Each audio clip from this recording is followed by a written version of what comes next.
शादी उसके माँ बाप एक आलसी लड़के से करा देते हैं। चलो, रोली की शादी हुई और हमने गंगा नहाई। और क्या, बेटियां तो होती ही हैं बोझ। हाँ, पर अब क्या चिंता, उतार तो दिया बोझ तुमने, अब वो लोग समझे।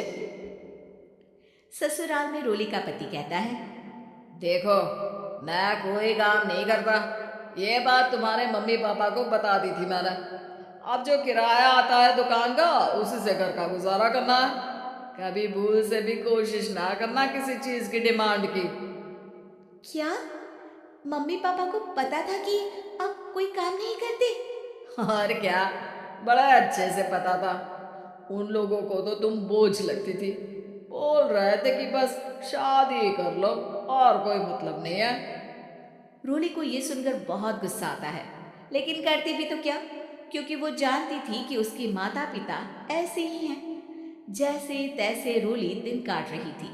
रोली को एक प्यारी सी बेटी होती है। धीरे धीरे वो बड़ी होती है और उसके साथ उसकी ज़रूरतें भी बढ़ती जाती हैं। सुनिए जी, अब तो सिमी बड़ी हो रही है, उसका स्कूल में दाखिला कराना है। मैंने अब तक तो जैसे तैसे समय काट लिया, लेकिन मैं बच्चे की परवरिश में कोई कमी नहीं रखूंगी। अरे क्या है यार, अब तो लगता है कोई ना कोई काम ढूंढना ही पड़ेगा। अब पति रोज काम की तलाश में जाता और बिना किसी काम के वापस आ जाता। रोली समझ जाती है कि पति के अंदर अब काम करने की क्षमता नहीं है।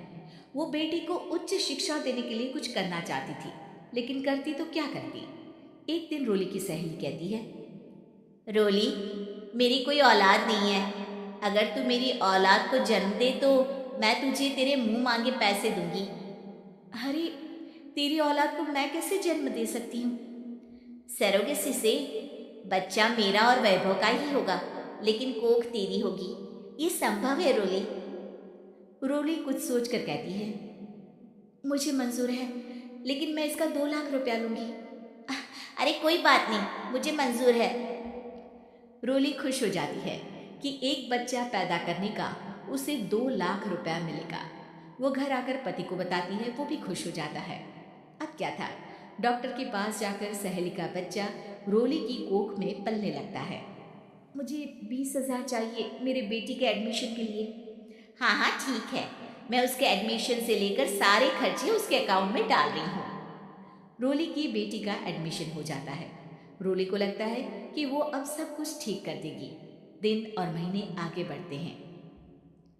अब एक दिन, एक बात कहूँ जी, काश इस बच्चे को मैं रख पाती। मैं अब इससे काफी जुड़ गई हूँ। अरे यार, पता नहीं किसका बच्चा है, अपने पास है ना अपनी मुन्नी।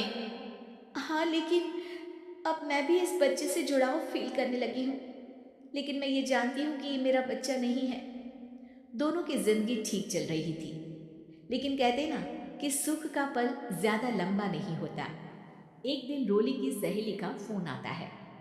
रोली, मुझे अब ये बच्चा नहीं चाहिए, मैं अपने पति को छोड़ रही हूँ।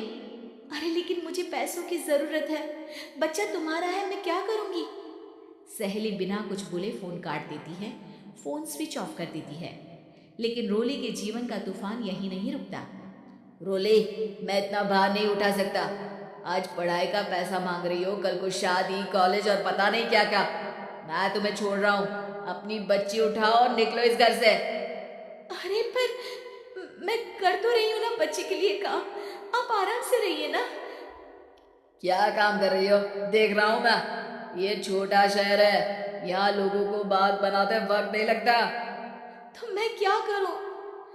ज्यादा पढ़ी लिखी नहीं हूं, कैसे घर के खर्चे चलाऊं? और आप तो काम करना ही नहीं चाहते। हाँ, ना चाहता हूँ और ना ही करूंगा। रोली को पति की बात पर काफी गुस्सा आ जाता है। ठीक है, अगर मेरे जीवन में संघर्ष ही लिखा है तो वही सही। इस वक्त पति होने के नाते आपको मेरा साथ देना चाहिए था, लेकिन नहीं, आपने तो इस हाल में मुझे घर से बाहर निकालने की बात कह डाली। देखो, ये सारी फालतू की बातों के लिए वक्त नहीं है मेरे पास। रोली, जिसकी कोख में किसी और का बच्चा था और साथ छोटी सी बेटी, पति का घर छोड़कर रास्ते पर आ जाती है। रोली के पास मायके के सिवा दूसरा कोई रास्ता नहीं होता। अरे रोली कैसी है? कितने दिनों के लिए आई है? हमेशा के लिए माँ। वो माँ को सारी बात बता देती है। ओए लड़की, इतनी हिम्मत का काम कर लिया। अरे ना ना, यहाँ कोई जगह नहीं है। तुम तो अपना बोरिया बिस्तर उठाओ और निकलो यहाँ से। रोली के पास अब मायके का रास्ता भी नहीं बचता। वो चुपचाप बच्ची को लेकर जा रही थी कि उसे दर्द होता है और वो डॉक्टर के पास चली जाती है। और फिर वहां वो एक प्यारे से बेटे को जन्म देती है। कितना प्यारा है। कितने अभागे हैं इसके माँ बाप जो इसके पैदा होने पर भी नहीं है। तभी वहां डॉक्टर आ जाती है। रोली, बच्चे के पिता तुमसे मिलना चाहते हैं। आपका बहुत बहुत शुक्रिया। मैं इस बच्चे को पालूंगा। भले ही इसकी माँ ने इसे छोड़ दिया हो, पर मैं अपनी जिम्मेदारी निभाऊंगा। तो क्या आप मुझे इसके पैदा करने के लिए जिन पैसों की बात हुई थी वो भी देंगे? हाँ, और साथ ही आप चाहें तो मेरे घर में रहकर मेरे बच्चे की देखभाल भी कर सकती हैं। मैं उसके लिए आपको सैलरी दे दिया करूँगा। रोली को लगता है कि जैसे भगवान ने उसके लिए सुकून का रास्ता खोल दिया। वो अब मुकेश के साथ उसके घर चली जाती है, जहाँ रहकर वो उस बच्चे की देखरेख करती है। अब मुकेश के घर को रोली अच्छे से संभाल लेती है। उसके लिए खाना बनाने से लेकर बच्चों की देखभाल और घर की देखरेख। धीरे धीरे मुकेश को रोली से प्यार हो जाता है। रोली, तुम्हारी बेटी और मेरा बेटा बिल्कुल भाई बहन की तरह साथ रहते हैं। हाँ, आखिर है तो एक ही कोख के बच्चे, अटैचमेंट तो होगा ही ना। रोली, तुमने घर और मुझे दोनों को संभाल लिया। ये तो मेरा काम है।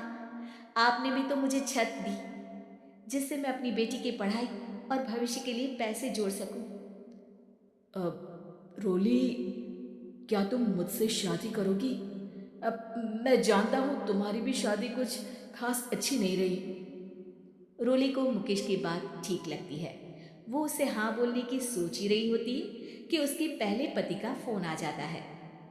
रोली, मैं बहुत परेशान हूँ। मेरा एक्सीडेंट हो गया है। मैं चाहता हूँ तुम वापस आ जाओ। रोली को पुराने पति की चिंता होने लगती है। वो सोचती है कि वो क्या कर रही थी। हाँ हाँ ठीक है, मैं आ रही हूँ। हाँ रोली, आ जाओ, लेकिन बच्ची को कहीं हॉस्टल में छोड़कर आना, क्योंकि मैं नहीं चाहता कि हम लोगों के बीच फिर से वो सारी बातें हो। रोली को समझ आ जाता है कि पति आज भी सुधरा नहीं है। वो पति के पास जाने से इनकार कर मुकेश को हाँ कर देती है।